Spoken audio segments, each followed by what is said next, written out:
छत्रपती संभाजीनगरातल्या छावणी भागातल्या अस्लम टेलरिंग शॉपला आग लागून 7 जणांचा मृत्यू झाला। बॅटरीच्या गाडीमुळे आग लागल्याची प्राथमिक माहिती मिळते। आगीत दुकानातील कपडे पूर्णतः जळलेत, तर वरच राहणाऱ्या कुटुंबाचा या आगीत जळून कोळसा झालाय। मृतांमध्ये 3 पुरुष, 2 महिला आणि 2 मुलांचा समावेश आहे।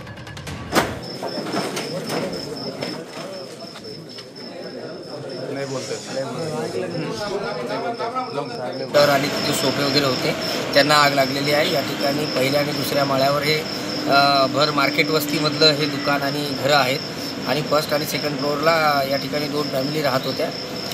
खाली लागलेल्या आगीचा लोळ आणि बहुतेक थोडा दुराचा आहे। हा वर गेल्यामुळे वरच्या माळ्यावरील 7 कॅज्युअलिटी त्या ठिकाणी झालेल्या आहेत। अधिक माहिती या सगळ्या संदर्भात आपले प्रतिनिधी विशाल करोळे यांच्याकडून घेऊया। विशाल, अतिशय दुर्दैवी अशी ही दुर्घटना आहे, मात्र आग कशी लागली याबाबत काही स्पष्टता झाली आहे का?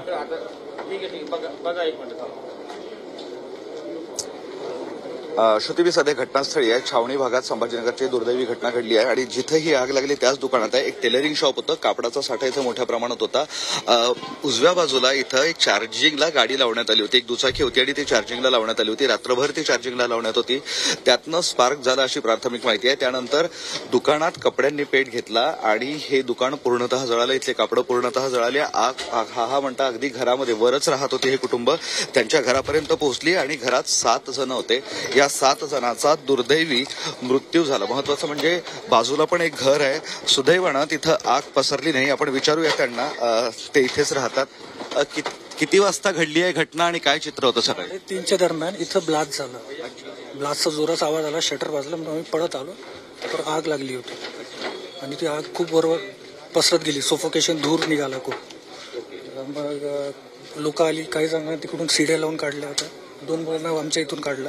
आमचं 2 मजली आहे, त्यांचं 3 मजली आहे, त्यामुळे तो फ्लोअर हायर होता, त्यामुळे त्यांना काढता आलं। नंतर मग फायर ब्रिगेडवाले आले, पोलीस आले आणि किती जण होते घरात, काही माहिती आहे तुम्हाला एकूण? नाही, जीवन बाहेर गेलोय, आम्ही कुठे बघणार ते, आम्ही आमची जीव वाचवली। घरमालक होते आणि 2 भाडेकरू फॅमिली होते त्यांच्या, 10 पेक्षा जास्त, 15-20। काही लोकांना काढलंय हो, ठीक आहे। शेजारी आहे, अगदी यांचं बाजूला घर आहे जिथं आग लागली होती आणि आपण बघतोय हे भेसूर असं इथं चित्र आहे। पहाटे 3 ते 4च्या दरम्यान ही आग लागली अशी प्राथमिक माहिती आहे। इथे एक चार्जिंगला गाडी लावली होती असं म्हणतात, तिच्यात स्फोट झाला। स्फोटानंतर आग पसरली आणि आगीत या दुकानात असलेले सगळे कपडे, पेपर जळून खाक झाले। कपड्यांमुळे ही आग जास्त पसरली आणि ही आग वर जिथं घर आहे तिथपर्यंत गेली। आग गेली, धुराचे लोळ गेले आणि या धुराच्या लोळामध्ये गुदमरून 7 लोकांचा मृत्यू झाला, तर काही लोकांना बाहेर काढण्यात यश आलेलं आहे असं सांगताय। मात्र अतिशय दुर्दैवी घटना म्हणावी लागेल। ईद होती, ईदच्या साठीची पूर्ण तयारी सुरू होती। इथे अनेक लोकांनी कपडे शिवायला टाकलेले होते, दुकानात मोठा माल भरण्यात आलेला होता। दुर्दैवानं सगळं आगीत जळून खाक झालं आणि 7 लोकांचा निष्पाप बळी गेला असं आपल्याला म्हणता येईल। श्रुती, नक्कीच तुर्तास धन्यवाद तुम्ही दिलेल्या संपूर्ण माहितीसाठी विशाल।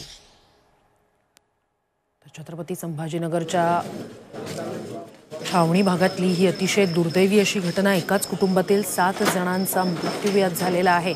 खाली टेलरिंग शॉप होतं, त्याच ठिकाणी बॅटरी चार्जिंगला लावलेली होती आणि याच ठिकाणी यामुळेच आग लागल्याची माहिती समोर येते। तर या सगळ्या संदर्भात इम्तियाज जलील यांनी नेमकी काय प्रतिक्रिया दिली आहे ऐकूया।